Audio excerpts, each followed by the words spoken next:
हमारा है, उन्होंने छीना है हमसे, कब्जा किया हुआ है। कश्मीर हमारा है तो हमारे पास है, कौन कहता है? कश्मीर हमारा है, हम उससे अपना हक लेके रहेंगे। जो ये मुजाहिदीन हैं इनको तो इसका मैंने पहले कहा खराज तहसीन पेश करना पड़ता है। सही। तो जो ये बातें कर रहे हैं कि जी पाकिस्तान पर बस हमला करें और आज़ाद जम्मू और कश्मीर लें छोड़ें क्योंकि ये तो हर वक्त होता रहेगा, तो बाबा हम भी अगर ऐसा आप काम करेंगे उस तो जो हमने पिछले उसमें जिक्र कर दिया था कि हम कैसे आपको जवाब देंगे इंशाल्लाह। कश्मीर के नाम पर इंडिया से जहाद करेंगे, वो टेक्नोलॉजी में इतना आगे चला गया, कैसे करेंगे? कुर्बानियां देंगे इंशाल्लाह, अल्लाह हमें हिम्मत दे, ताकत दे। जहां से ही क्या नाम लेते हैं जंगे जीती जाती हैं, कोई असलहे से नहीं जीती जाती। हाफिज सईद जो कब कत्ल करेंगे आप लोग? बाकी तो आपने 20-22 लोगों को मार दिया, तो हाफिज सईद अभी तक क्यों जिंदा है? वहाँ पर तो बहुत ज्यादा बेटा तरक्की हो गई है, कश्मीर में एजुकेशन है, हर की सहूलियात है, और भारत कहता है कि जितना हमने तरक्की दिया आपने तो अपने कश्मीर को दिया ही नहीं है, तो फिर भी हमें कश्मीर चाहिए। हम अपनी तरफ कुछ बेहतरी क्यों नहीं कर लेते? यहाँ पे कुछ इन्वेस्टमेंट क्यों नहीं करते कि यहाँ पर भी रोड्स जो है वो अच्छी बनी हो, इंटरनेट सर्विसेज ठीक हो, मोबाइल सर्विसेज ठीक हो, कि वो लोग बार बार जब भारत की तरफ देखते हैं तो भारत ने तो वहां पे इतना पैसा लगा दिया है कि वो बगैर जंग के ही यहाँ के लोगों को भी जीत चुके हैं। कि उनके जो ट्रेजरी है, उनका जो खजाना है, उसके अंदर इतनी ताकत आ गई है, उनके वसाइल इस तरीके से कंसोलिडेट हो गए हैं, वो तरक्की के रास्ते पे इस तरीके से चल पड़े हैं कि अब ये छोटे मोटे गरीब मुल्कों को इमदाद दे सकते हैं।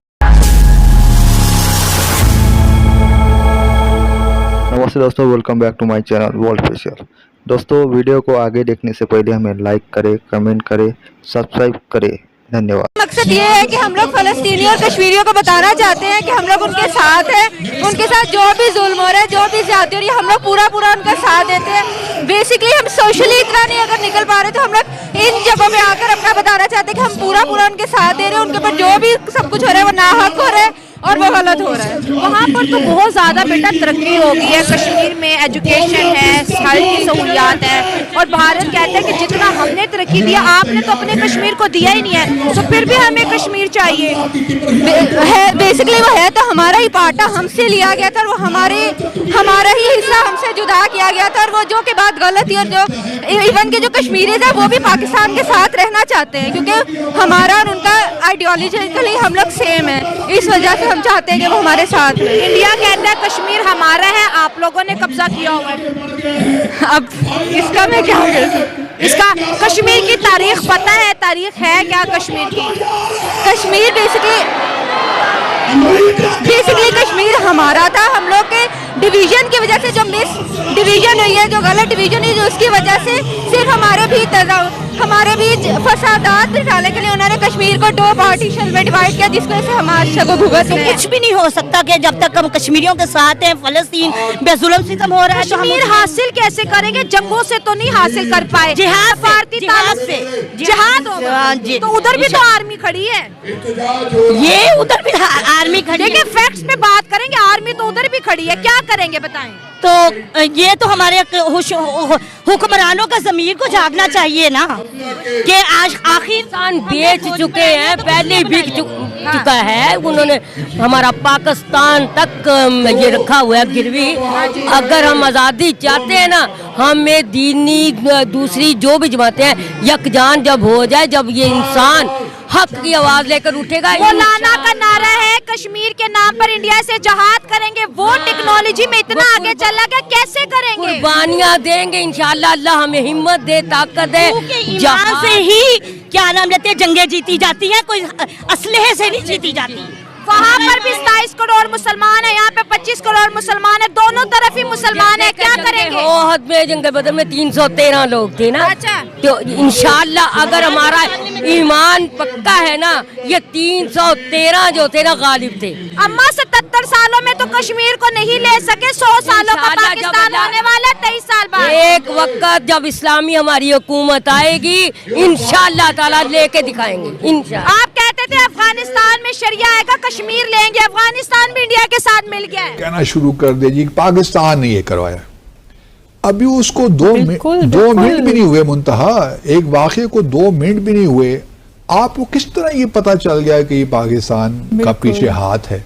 मतलब ये ऐसी बचकाना किस्म की बात है जिस तरह ये लोग, और फिर सारा टेलीविजन में देख रहा था मुख्तलिफ चैनल्स, वो एक रिटायर्ड जनरल हैं, उन्होंने कहना शुरू कर दिया कि जी अब पाकिस्तान को सिखाना ही पड़ेगा, ये इनफ इज इनफ, पाकिस्तान पे हमला करें और ये जो है सर्जिकल स्ट्राइक वगैरह जो पहले आपने 2016 में की थी या बालाकोट में की थी, उस किस्म की चीज़ें नहीं करें, आप बस अंदर घुसें और ये कब्जा करें और ये जो है ख़त्म करें ये सारा मामला। इस किस्म की वहशियाना गुफ्तगू वो कर रहे हैं और बचकाना किस्म की गुफ्तगू कर रहे हैं। तो जयशंकर भी ने इसी किस्म की बातें की हैं बुनियादी तौर पे, लेकिन सवाल ये पैदा होता है कि देखिए दुनिया को हमें बताना चाहिए कि एक जो पहली बात तो ये है कि ये हक़ खुद इरादियत, ये दहशत गर्दी नहीं है। ये ठीक है, रूस ने भी अपनी जॉइंट जो स्टेटमेंट थी भारत के साथ उसमें उसको टेररिज्म करार दे दिया, लेकिन रूस को भी ये थोड़ा या बाकी दुनिया को भी ये सोचना चाहिए कि ये अपनी जंग लड़ रहे हैं और बड़ी हैवी ऑड्स के बावजूद भी उन्होंने अपनी जंग को रखा हुआ है। और जो ये मुजाहिदीन हैं इनको तो इसका मैंने पहले कहा खराज तहसीन पेश करना पड़ता है। सही। तो जो ये बातें कर रहे हैं कि जी पाकिस्तान पर बस हमला करें और आज़ाद जम्मू और कश्मीर लें, छोड़ें क्योंकि ये तो हर वक्त होता रहेगा, तो बाबा हम भी अगर ऐसा आप काम करेंगे, उस तो जब हमने पिछले उसमें जिक्र कर दिया था कि हम कैसे आपको जवाब देंगे इंशाल्लाह। लेकिन सवाल ये पैदा होता है कि क्या ये लॉन्ग टर्म सोल्यूशन है इन चीज़ों का? भारत को ये रियलाइज करना चाहिए कि अभी आप कहते रहें कि बड़ा अच्छा हो गया है जी, बड़ी डेवलपमेंट हो रही है, बड़े टूरिस्ट आ रहे हैं और बड़ी अच्छी बातें हो रही हैं, एवरीथिंग हंकी डोरी, ऐसी कोई बात नहीं है। ये साबित कर दिया है कश्मीर के मुजाहिदीन ने कि वो अपनी जो स्ट्रगल है उसको जारी रखेंगे। अब सवाल, अब ये जो रियलाइजेशन है बहुत ज़रूरी, मैं बल्कि देख रहा था कुछ और टेलीविज़न के लोग भी कि जी ये हाफिज सईद जो कब कत्ल करेंगे आप लोग, बाकी तो आपने 20-22 लोगों को मार दिया, तो हाफिज सईद अभी तक क्यों जिंदा है? कहने का मतलब ये है कि आप अपनी हुकूमत से ये कह रहे हैं कि आप टेरर फाइनेंसिंग भी करें आप, क्योंकि सारा जो इनका पैसा तो आता है ना बाहर, जितनी भी फाइनेंसिंग करते हैं बाहर ममालिक से होके आती हैं चीज़ें, मनी लॉन्ड्रिंग के थ्रू आती हैं। तो FATF को एक्चुअली ग्रे लिस्ट में डाल देना चाहिए था, लेकिन ये फिर बच गए क्योंकि ये एशिया पैसिफिक ग्रुप के चेयर भी इनके पास है ना, मसला ये है। तो उस वजह से इनको जो है एक लिहाज से कागज ब्लांश ही मिल गया है कि दुनिया भर में इस किस्म की एक्टिविटीज़ कर रहे हैं कोई, और विद इम्प्यूनिटी, कोई इनका पूछने वाला नहीं है। लेकिन हमने देखिए हाफिज सईद हों या और लोग हों, वो तो जेल में हैं, उनको तो सज़ा मिल गई है, अब और आप क्या चाहते हैं?